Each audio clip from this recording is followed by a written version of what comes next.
Well, I think I have some, I own a small business, and I think that having the financial background of owning a small business and running a small business in a very challenging economic time, as it's been the last 8 years or so, and a declining industry, as you well know, working for the Plain Dealer. Right.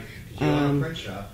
I do own a print shop, and so we have survived, and so I think I have that knowledge base, and that's one of our main concerns is our financial stability right now. Let's go with you, Rich. Rick. Rick? Yes. Keep changing your name. It's all right. Okay. You won't be the first.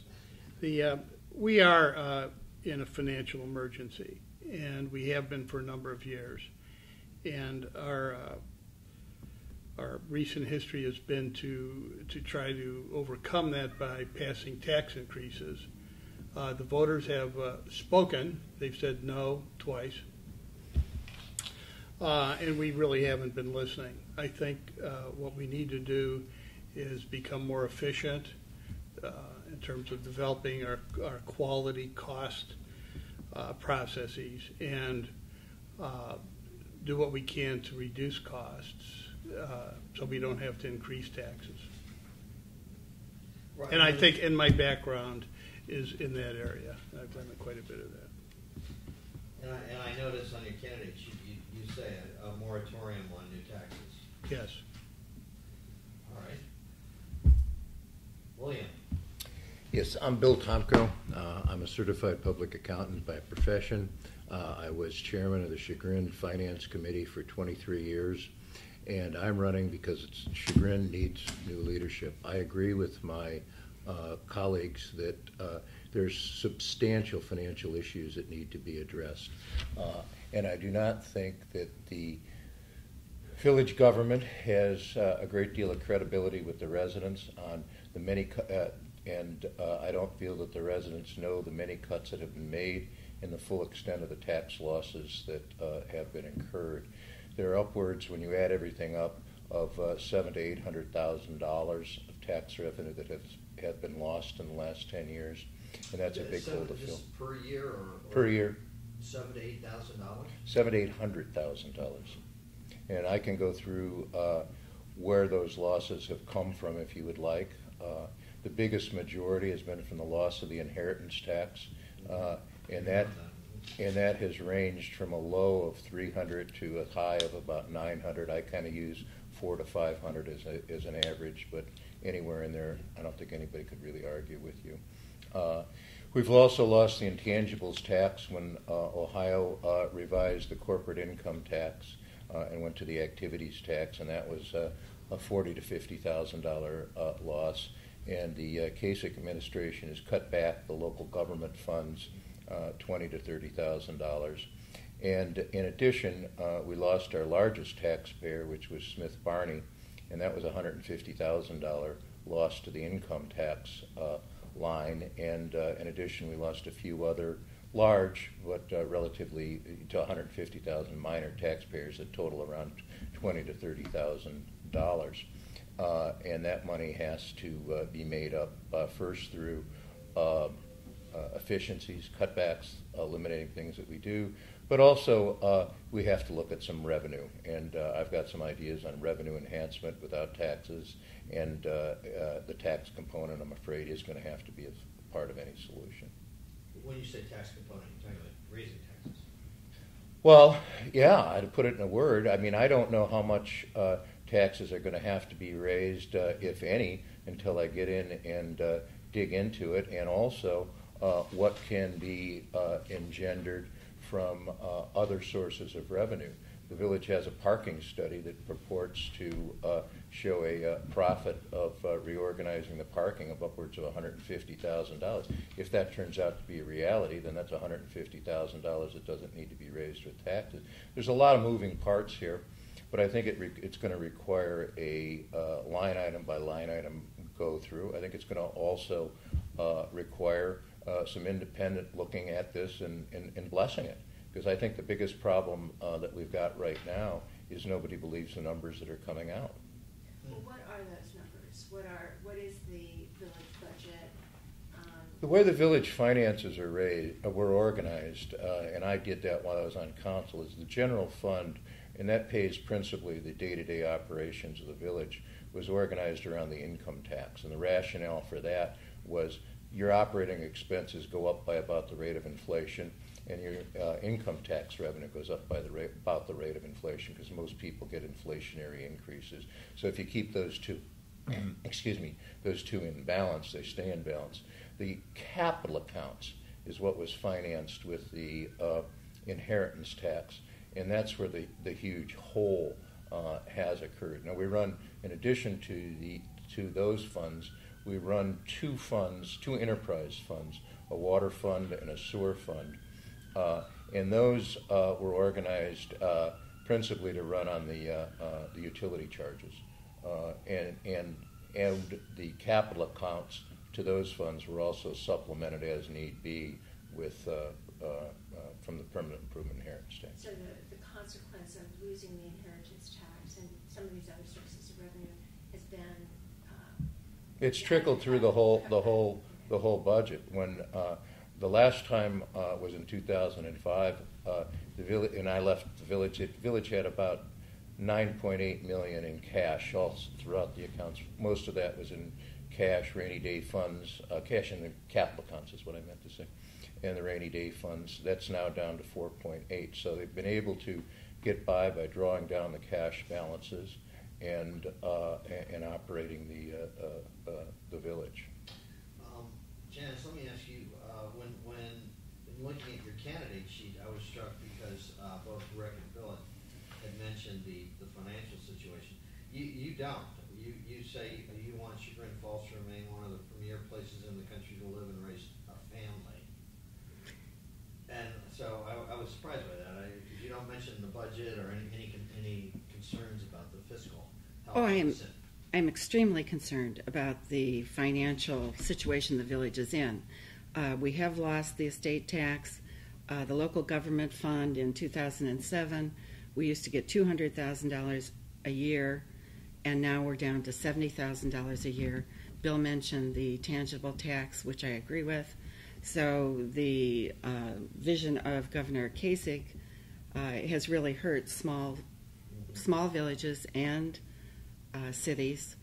And I second that view 100%, Jim. And I'm, I agree with the elimination of the state tax, but I think Governor Kasich had an obligation to find at least some kind of supplemental funding for us. Right.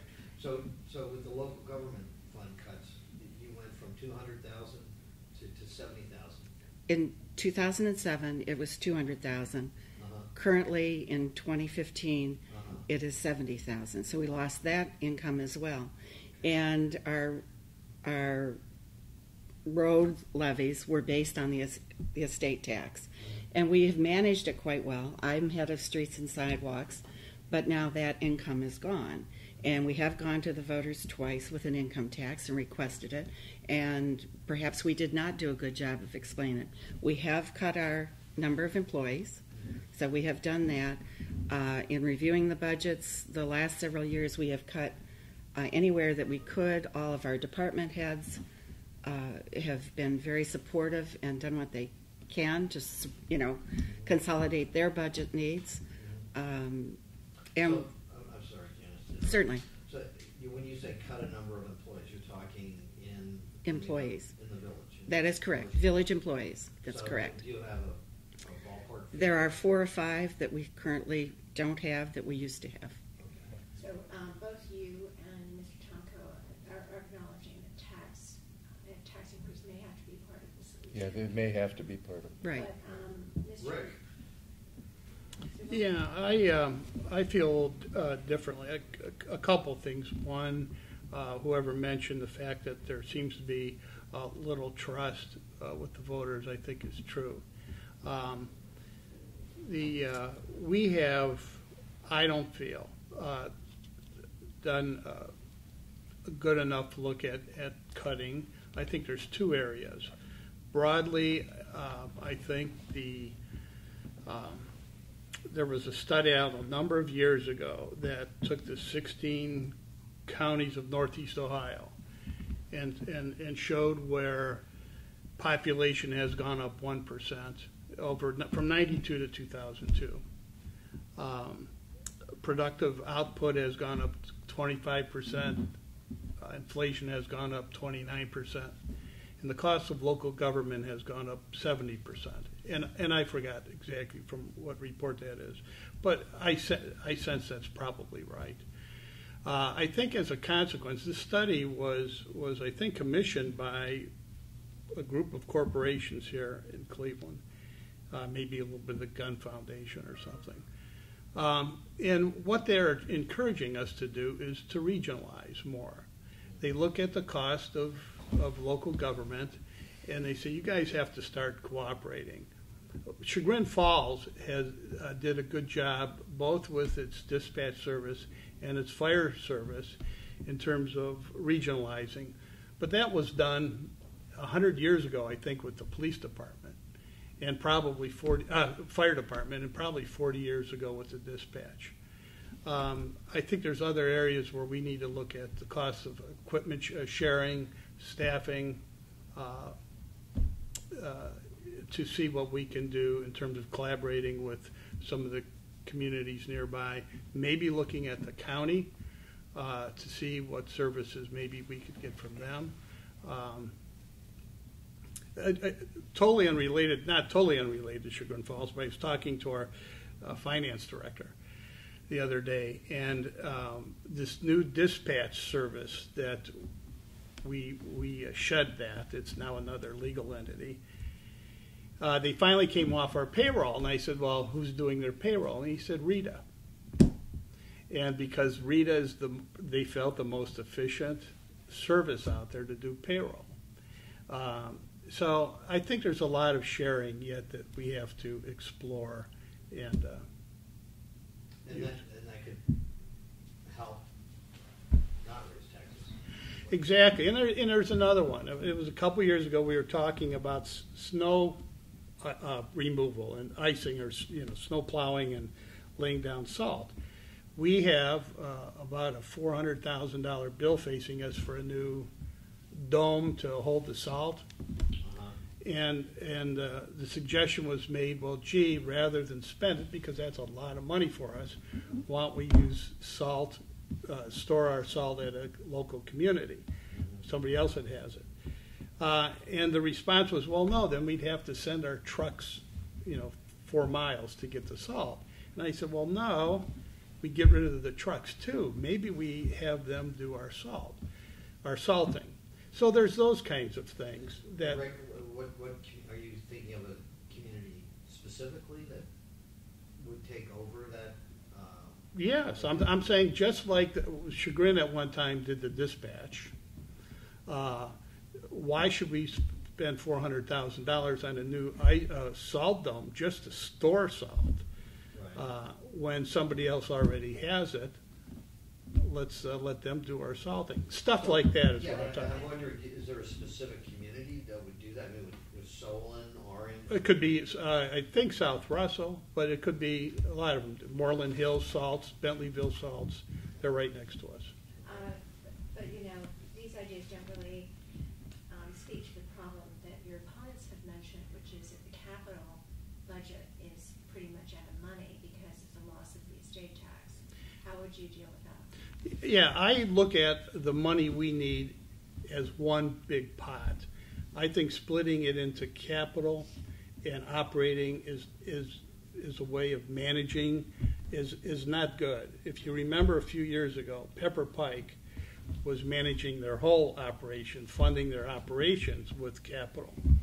And because that was not good, because the capital funds went down and operations continued. Well, the same is true for capital spending. You have capital needs every year.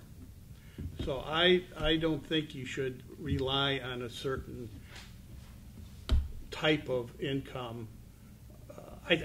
Quite frankly, I think that was a mistake for us to do that, just as it was for Pepper Pike. Just to follow up quickly on that, even if you treat money as fungible in that way, clearly the village lacks sufficient revenue to continue with current services, plus do the kind road repair and stuff. The solutions you've mentioned are regionalizing services.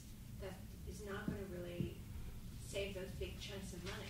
So I'm just there's a couple things. We've lost income. That's true in the last 10 years, but we've also gained income. There has been inflation. The economy has gotten better. The other area that we need to look at is operations, and that besides regionalizing is look at our costs. And the big area, and this came up the other day, most of our costs are compensation. That's the number of people times what they're compensated. We need to look at that. And I think there's a lot of money there, to be honest with you. Now the question is, how do you implement a reduction in compensation? If somebody retires, do you do it by attrition? Do you do it by cuts? Do you freeze wages for 5 years? Do you lay people off? All those kinds of things have to be considered. And this came up the other day too. We have a medical plan that for $51 a month out of somebody's paycheck pays, that's all they ever pay for their entire medical. No matter how many hip replacements, no matter how many drugs, it's $25 a paycheck. And that isn't even close to what I feel we have to pay to attract somebody. I think we're way over compensating for what the market requires. Now, are you with fire and police and these other? Are you dealing with unions? I mean, you have No. contract? We are not, no. Okay. So you don't have to negotiate. That's correct. So you look like you want to. Yeah, well, Rick, you just simply don't understand how the finances are organized. They were organized like that to prevent a situation like Pepper Pike. The capital accounts are kept completely separate from the operating accounts so that we didn't ever operate the village in day-to-day on capital funds. Second of all, I agree. You're right.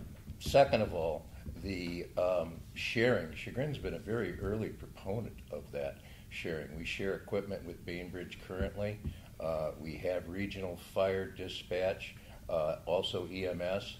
And I was one of the founders of another sharing, the Chagrin Watershed Partners, and that is a organization of all the communities in the Chagrin River watershed to be a resource for them for anything related to environmental planning, stormwater management. We've taken over all of the villages' stormwater reporting under the new stormwater, and we do that. So there just isn't that many areas of cuts. Rick talks about the savings in employees, but he's been chairman of the Administration and Compensation Committee, and he's voted for every administration and compensation since 2006.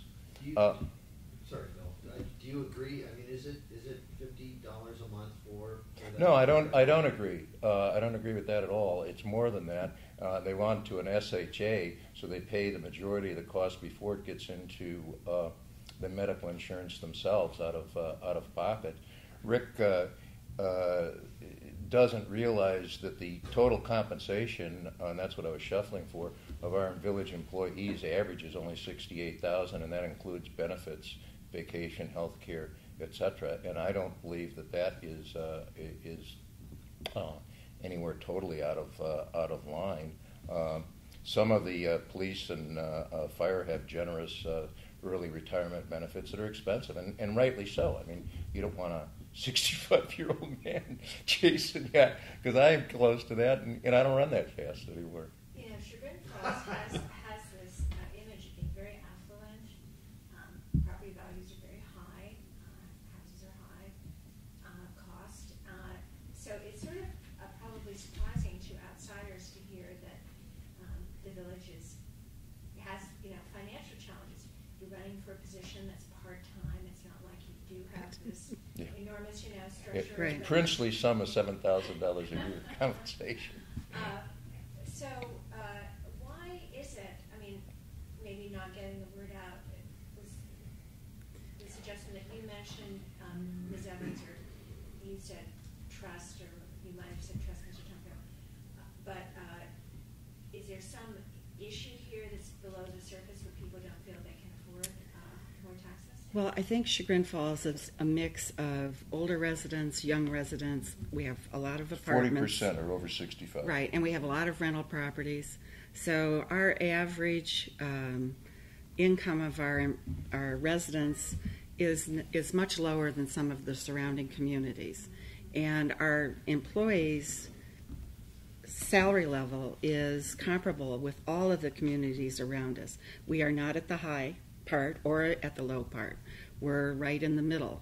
And I think we're a little below average, as a matter of fact. So our employees are not overly compensated for where they are. I'm sorry, Janice, it is $68,000. I agree with Mr. Tomko, and in the past, Rick is shaking his head. I know he has different numbers. This is the difference in the numbers, and it's the data that's used.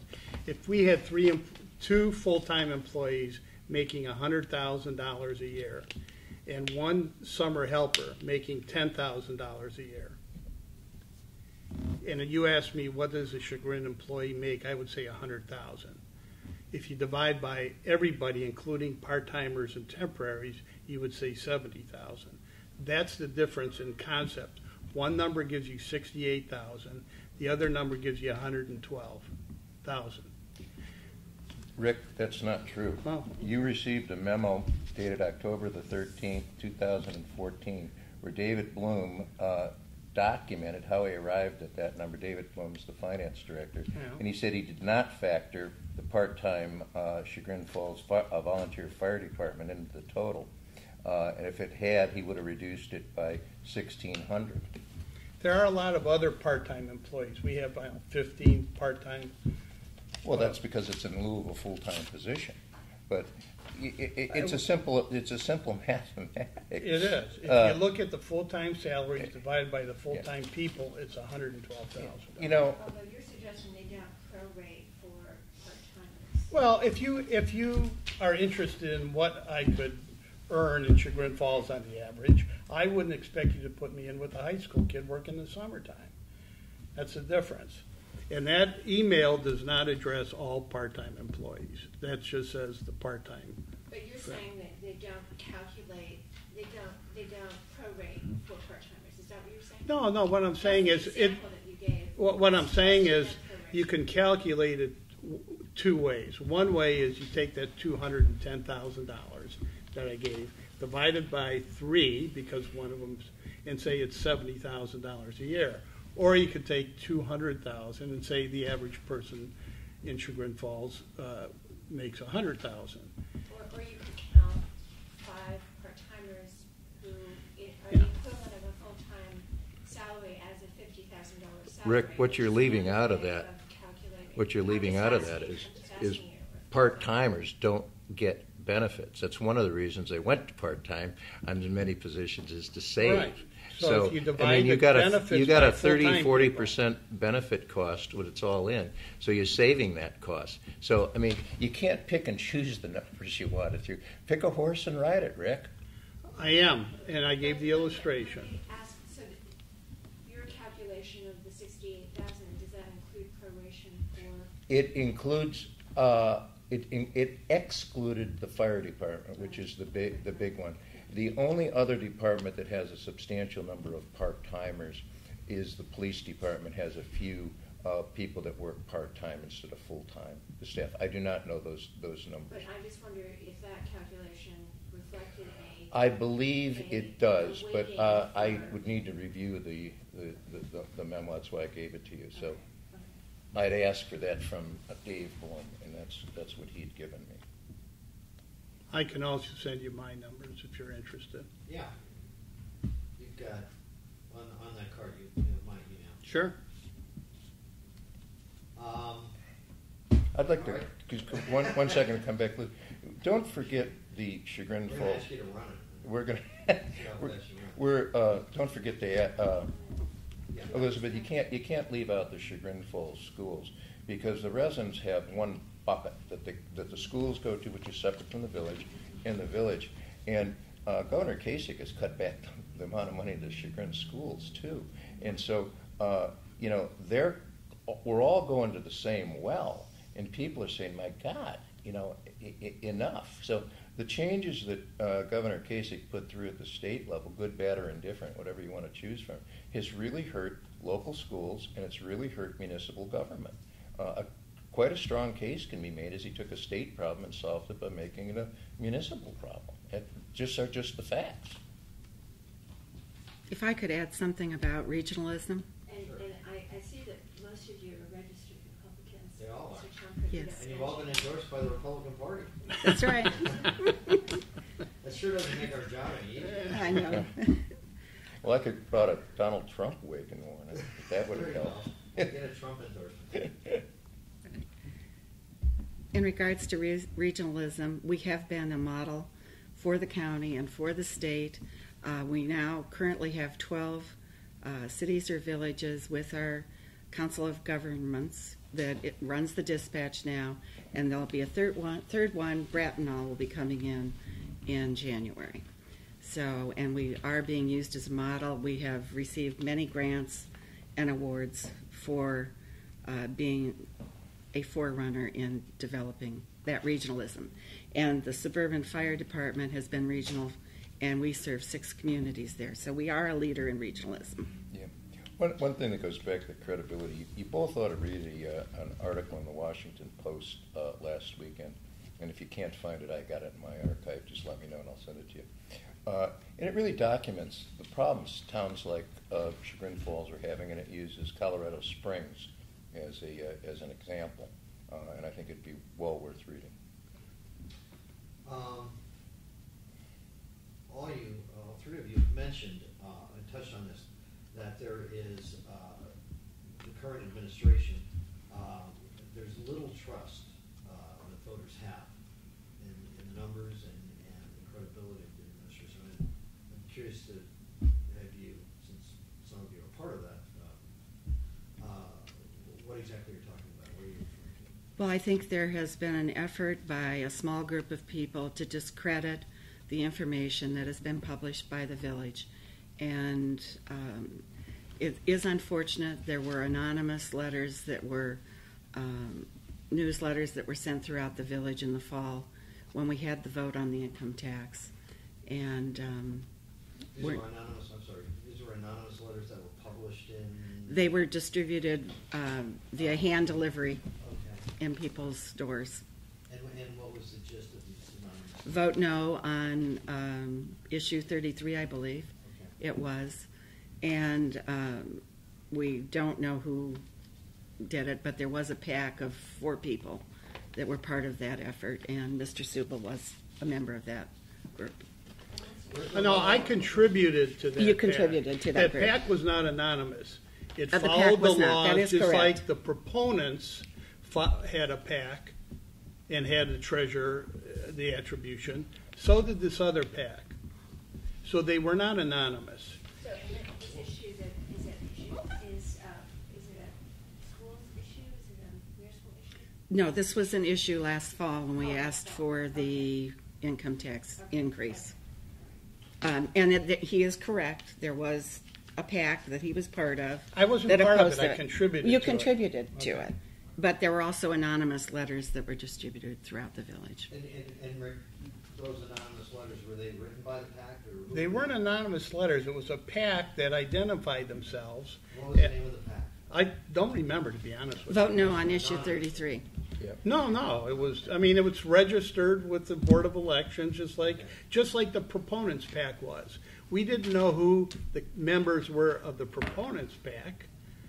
I mean, everything was above board, to my knowledge. And I contributed to it, just like people, I think, here contributed to the other one. Well, But are you a no new taxes, read my lips kind of guy, or are you open to the idea of the need for new taxes? Oh, of course. No one can predict the future.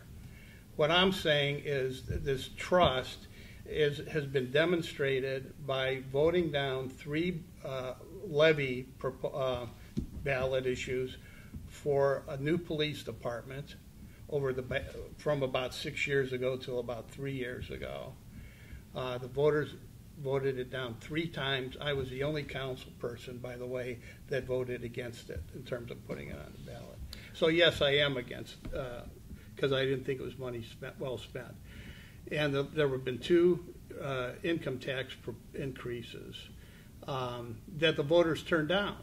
Where the municipalities have lost money coming from the state, they have gotten other funds as well. Like what, Rick? But wait, Rick, like wait, what? Wait, let me Name finish, which fund. let me finish. Name which other fund they got. I didn't say they got a fund. You did too. Would you play the tape back? Could we hear that? Wait a minute. I said they've gotten other funds. People's incomes go up, they get more taxes. Property values go That's up. not more They money get- from the state, Rick. I didn't say it was from the state. Let Rick finish. My point is the village has also gotten more funds, not from a fund. But the voters have lost money too. You know, the general economy has been bad for a number of years.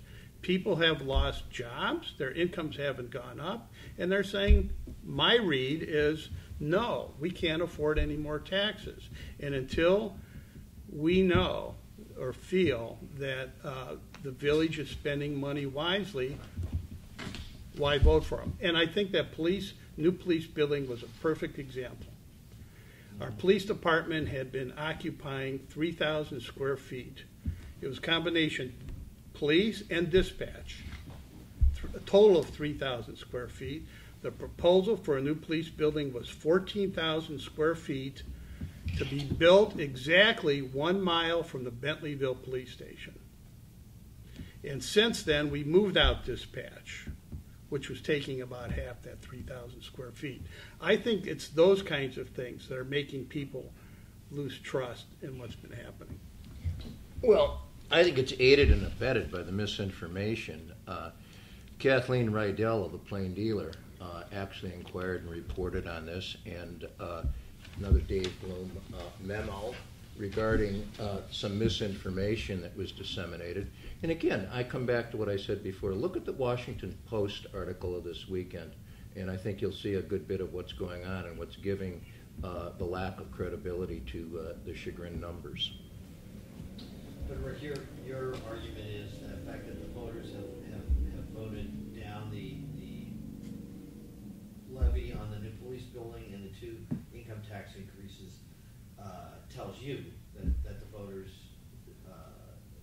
feel that the administration is not being transparent and forthright about. I think that's, they think that's part of the message. I can't say it's all. We right now have a referendum brought by the citizens. The petition sent around. That's another indication of lack of trust. They have to. Janis and Bill, I mean, do you feel that there is a lack of trust also? Yes. But is it because of what Rick's talking about, or is it coming from somewhere else? Is there a choice for all of the above? Sure. It's coming from a multiple source. There isn't a source that you can point to. It comes from the anonymous letters. It comes from people misstating facts. It comes from a variety of things. I think the police station was legitimately probably not a good idea at the time.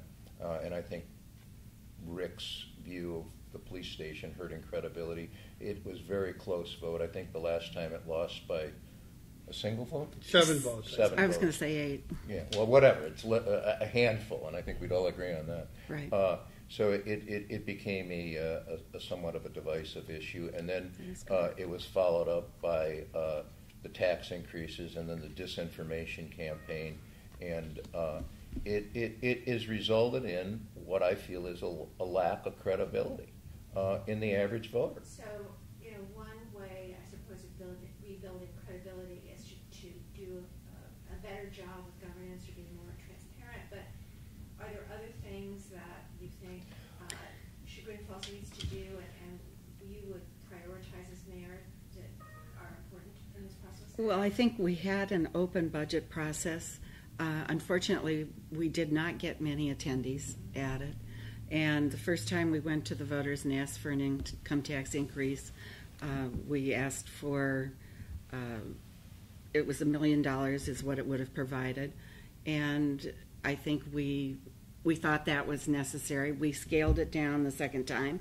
And I think the misinformation and that was out there and the anonymous letters did hurt the credibility. I'm just wondering whether there are other things And we did. We had some open meetings. So, I mean, all our meetings are open, as you well know. I don't think there's a lot that anybody can criticize of the openness. The problem is exactly what you touched on. They don't come. You can lead a horse to water. And I always joked about, we didn't need to have secret meetings. I would just call a finance committee meeting and talk about whatever we want because nobody ever came to them. Right. And Brenda can verify that. We don't get a lot of attendees at our meetings. The minutes are published online. They're open agendas. It's just a situation, and I found this in my 23 years on the council. People, as long as everything's going along okay, and nothing's directly affecting them, people just don't care and don't want to get involved. But let something come up, a zoning variance, a whatever, and it's, oh my God, why didn't you tell me? And, well, we tried to, is the answer. But I don't know the answer to that. I mean, you could probably go to the head of the class in government affairs studies. You could answer that, what you can do beyond doing that. We have currently brought in the Auditor's Department of the State of Ohio, and we are doing a performance audit to lend credibility to where we are financially and what we do in fact need. And I would reiterate that we have made cuts. Over the years, we chose not to buy the cameras for our policemen. They were okay with not proceeding along those lines. We are a safe community. But we have made some significant decisions.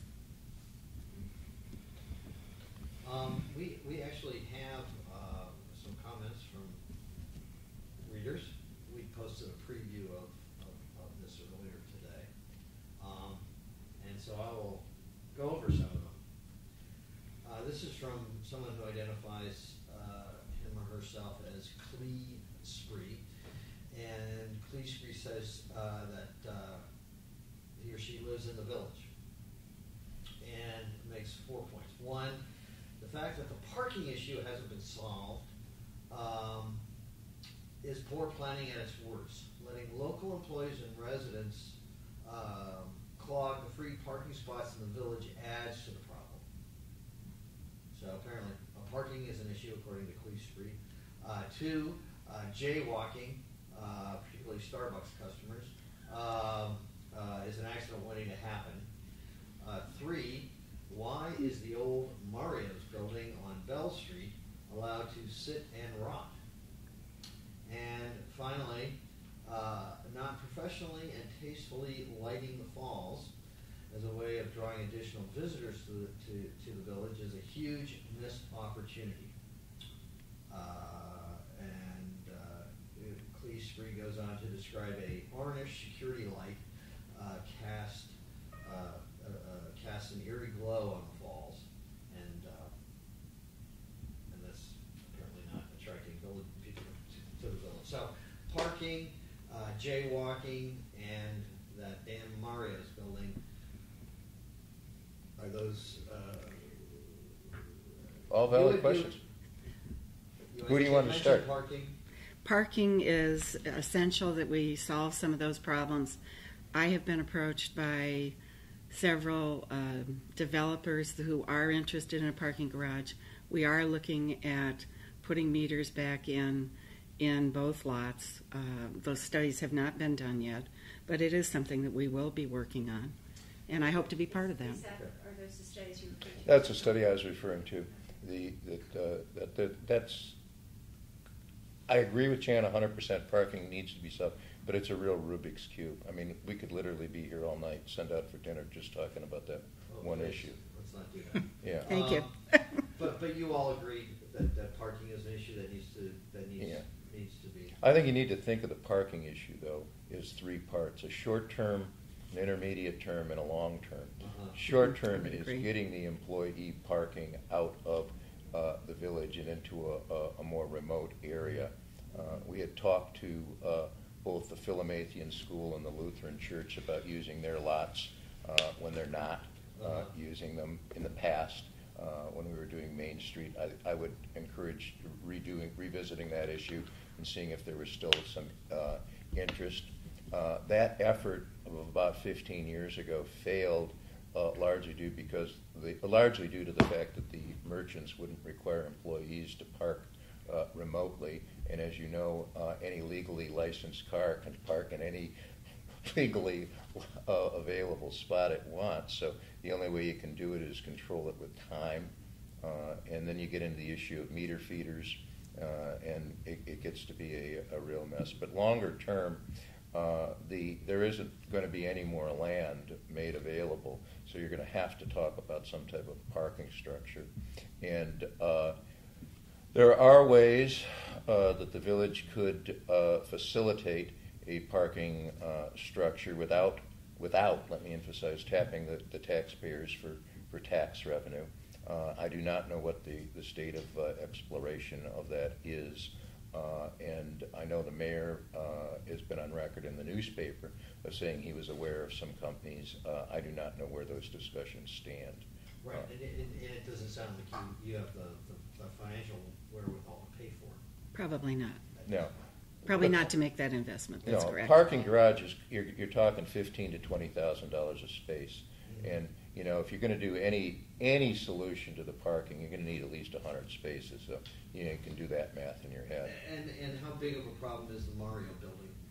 Well, the Mario building isn't that much of a problem because I spoke to the building inspector, and he tells me that they're in discussions with the owner right now about what he was doing, what his plans are, and they were holding an enforcement action pending his submission of plans, which I understand is going to be imminent. Okay. I would agree with that.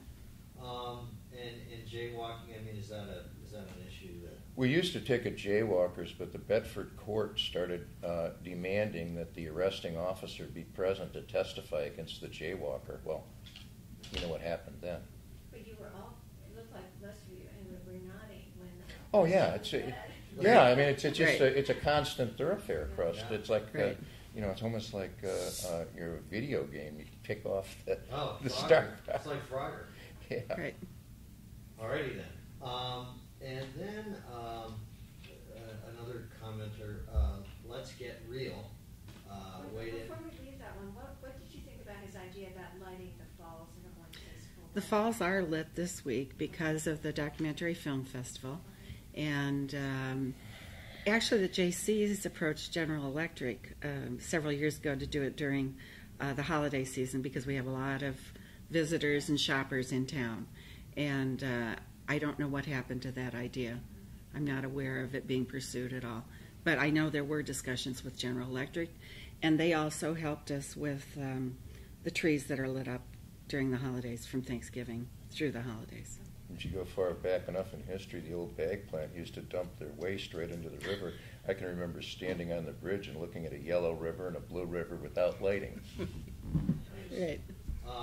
But that's something that if the village had funds, that's something that you would do. You would like. Possibly. Surely. There's another part of that park, and that is there's a lot of people with their children go there and sit and just enjoy quiet time. Mm-hmm. So you'd have to weigh that desire by the residents with having a more festive. Yeah. I encourage you all to go visit Jekyll's, the restaurant in Chagrin. You can sit inside and eat with a beautiful view of the falls. Okay, well, moving on, let's get real. Could you please share a specific example of how you brought people together around a solution for a village problem?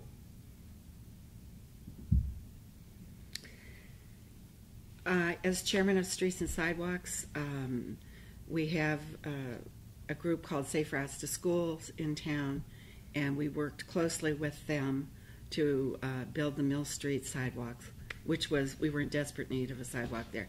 Very dangerous place to walk, and it was a direct artery to the schools. So I worked closely with them. They did get funding from the Ohio Department of Transportation to fund that sidewalk, which was finished last year. And I worked also with State Senator Marlene Anielski to secure funds for the Chagrin Valley Little Theater. We received funds to restore it and ADA compliance in the amount of $428,000. Do you want all of us to take a swing at that question? I was going to say. That would be only fair. Yeah. Well, one of the things that we implemented when I was in council was the long-range plan, where we took a survey of 100% of the village, asked them what their concerns were. Then we held town meetings, open meetings on that, and then finally a council meeting for adoption. And then the ensuing 3 to 4 years, we worked at achieving that plan. That was what drove our creating of the ball fields, Founders Field, the ball fields added at River Run Park, and the extension of sidewalks and widened the streets so people could walk. Those were big issues, particularly with the younger parents that had kids. They couldn't do anything on the weekend because their whole days were shot due to the inadequate recreation facility. So we solved that. And the entire Main Street revitalization of 2005 was an outgrowth of those surveys. So we have done a lot in the past, and I do not know why that was dropped after 2005. We never used to have a seniors committee, which we do now, and I was instrumental in getting people together, seniors from the community. So where we have that now. Back to Let's Get Real. Can you please share your vision for Chagrin Falls 10 years from now? What does the downtown area look like? Would we have the same types of businesses and restaurants, or do you envision something different, more like Bainbridge? We had this question at the League of Women Voters, I believe. I don't know who was responsible. And could you tell us what Bainbridge looks like? It's a more rural. It doesn't have a town center is what they're talking about. Right. No sidewalks. No town center, no sidewalks, few parks. Somebody that went before me, I think, did a great job of writing their vision for the village. It's in our comprehensive plan, and I think it's essentially right on. And it was written, I think, in the 1990s. Written by Arnold Woodridge. Pardon me? It was written by Arnold Woodridge. And that's one that wants to maintain the town center, wants to encourage or support businesses or be supportive to businesses,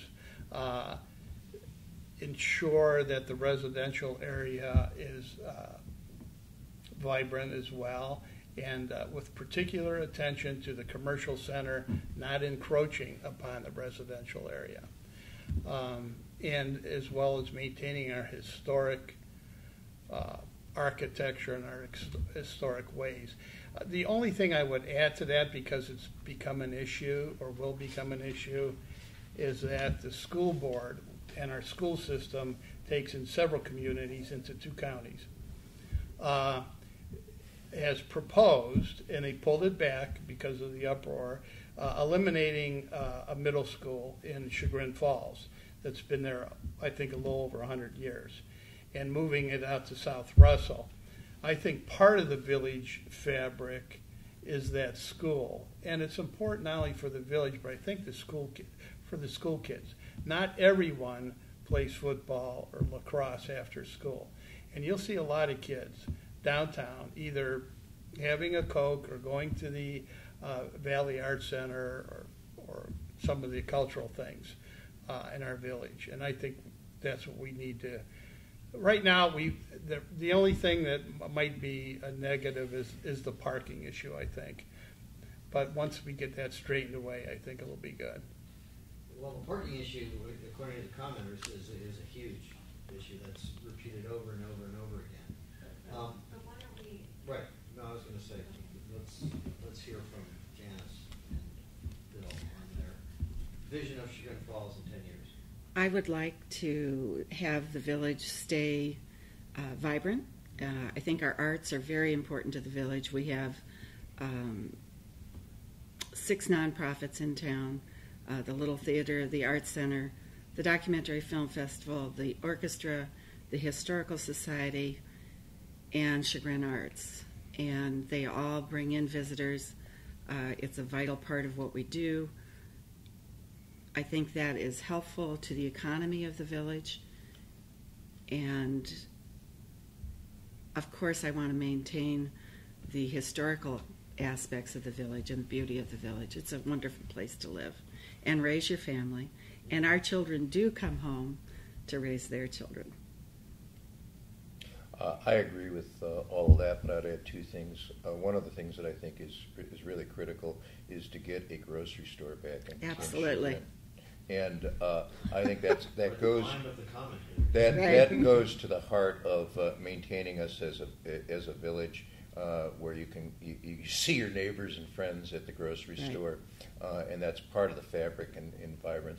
Secondly, I would seek to recruit, to the extent that you can, some higher end businesses such as financial services, such as law practices, to help the tax revenue again, because the restaurants and shops are nice, but they do not generate a lot of income tax revenue, because those positions don't normally pay that high of a rate. And I'd add a third thing, since Rick brought it up, with the Philomathian School. And I agree with what he said about the fabric of Chagrin and the fact that the kids can walk.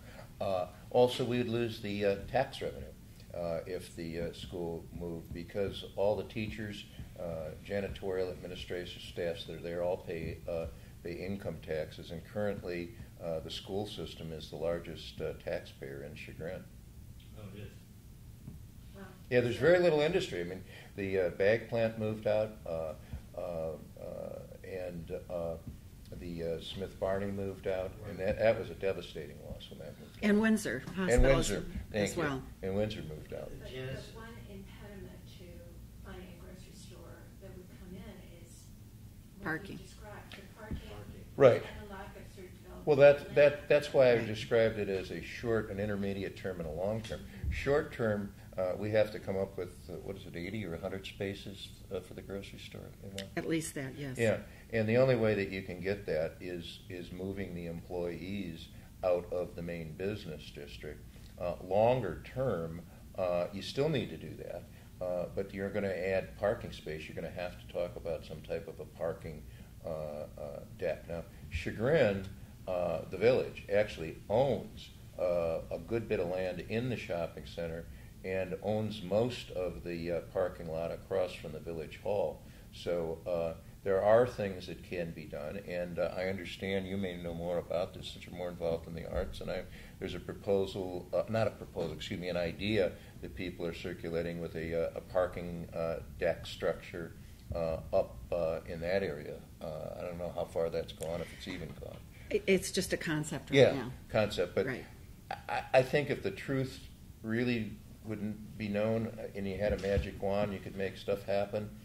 Chagrin probably needs 2 parking structures. I would agree. One on the north side of town to serve the bars, restaurants, theater, and one on the south side. I mean, that's the unfortunate circumstance, but, we don't live in a perfect world. When you guys talk about moving the employees out of the business district, these are employees in the restaurants and Right, in the shops, yeah. around there? Yeah. Okay. We also have a lot of employees upstairs in the buildings where the retail is on the main floor. Yeah. And so there's quite a few employees. It's an that are old-time there as business well. district. There's even some residents upstairs. Yes, Yeah, that's where you correct. still have people living up above the stores, and you have offices above there. So you all agree that a grocery store within the next decade would be... Hopefully Well, more hopefully sooner than that. Yeah, hopefully within the next year Okay. on the grocery store. Okay. I understand from the owner of the plaza, who owns the structure where the grocery store is, Heinen's has expressed an interest. They have signed an intent, but it hasn't proceeded any further than that And when at this did point in time. When did you lose your grocery store? About 2 years ago. So we've been without a grocery And store for what- quite some was that time. What Giant Eagle. It was a giant eagle, right. is they're really going after these Yeah, guys? well, it was originally an Yes, MP they are. and a Fisher's Foods. and Missoula's. Yeah, and then as well. Missoula's, and then a number of things it's been through. Right. The grocery store business has changed radically. And you all agree, it seems with Rick's point, that you should keep the middle school. Yes. Yes. Hopefully, we can do that. Sure. Yeah. I mean, because other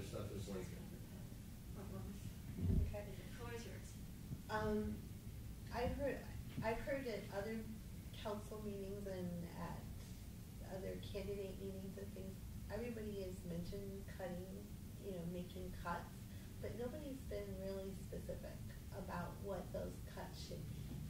I'd just like to hear, what specifically you think would be your first target if you had to cut finances or cut services in the village to create a better finance flow. I have my own ideas, but if you start throwing stuff out without what I consider having an impartial, I'm calling for a blue ribbon panel of people who can know how to cut costs with the minimum damage. You do that. And I said this the other day at the League of Women Voters. I don't know if the number is 70% or 80% of our budget is compensation. And so somewhere in that it's either the number of people or the total compensation. I think in the medical insurance, that's a huge bill that we can reduce the amount we pay closer to the norm and save money there. And then there's ways of doing it. You can either do attrition, so you don't fire somebody if in fact you want to keep that service, or maybe it's you freeze compensation, but to discuss specifics, I think would be inappropriate. I don't think it'd get you anything, to be honest with you, until you had people put together reasons why. One of the things that we could do, and we did consider it this last year, was to privatize the garbage collection. That would provide us with about $300,000 of income. It was the decision made by this current council that was not an option we wanted to take at this time. I'm sure there are some other things we could cut out of the budget. Leaf pickup, some things, those our residents could start to pay for. We're hoping, I think, in my opinion, I would like to maintain as much of the services as we currently have. And just hope to get the residents to understand there has been a decrease in revenue and we need to find ways to increase that. Parking certainly may be one of them. So you voted against privatizing the garbage collection? We did not have a formal vote on it, but it was decided, I think, not to bring it to a vote, that it wasn't something that we wanted to do at this time. I think it would be very unpopular. I do too. What's the difference between paying for garbage or paying additional tax and keeping the garbage? It's left pocket, right pocket. Right. Rick, the last time I heard somebody talk about a secret plan that he couldn't tell us about until after the election was Nixon, when he had a secret plan to end the war in 1968, and we know how that turned out. I'm not going to get into the specifics. We have to review each and every line item. All I can say is if you go to the village website, chagrin-falls.org, and you look at my two opponents, their number one objective for 2013 was to solve the financial problem. 3 years have come and gone, and we don't have a solution. So I'd say it's time for some new leadership. All right. Well, I think Yeah, anything else? We're good. Thank Okay, you. So the way we wrap up is, I live in Chagrin Falls, and I'm watching SpongeBob, which is my favorite show. And there's a commercial break, and you knock on my door, and I am going to give you 1 minute before I get back to watch SpongeBob. So I'll ask you to tell me in 1 minute why I should vote for you, and we'll start with you, Bill. Because I think I have the experience. I'm enough of an outsider, not having been on council for 10 years. I think that I could lead the transparency, or excuse me, the credibility to the numbers that the village wants and needs to reach a decision. Chagrin Falls people are very intelligent. They understand the numbers when they're presented to them and the facts, and there isn't a disinformation campaign. Number two, I'm pledged to try to do everything to solve the parking problem and bring a grocery store back. And I've promoted regionalization my entire political career, and I will work tirelessly for efficiency. I've had to run the finances for 23 years without a tax increase. And what is one surprising thing about you that people might not know? I can be nice. Janis. I would like to work together with the residents to find the solutions for our parking problem, for our financial issues. I would like to maintain the wonderful rich history and beauty of Chagrin by strengthening the Architectural Review Board and establish long-term solutions for the problems that we have. And one surprising thing about you? You might not know. Ooh, one surprising thing about me.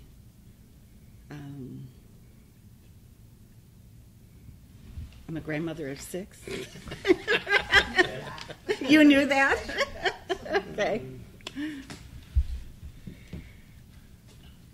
You're up. Yeah, I feel that if you look at the votes in council the last several years on major issues, you will see that I'm as much of an outsider as Bill Tomko has been. Virtually all of them have been 6-1. I've disagreed with on all 5 of these tax increases I've told you about.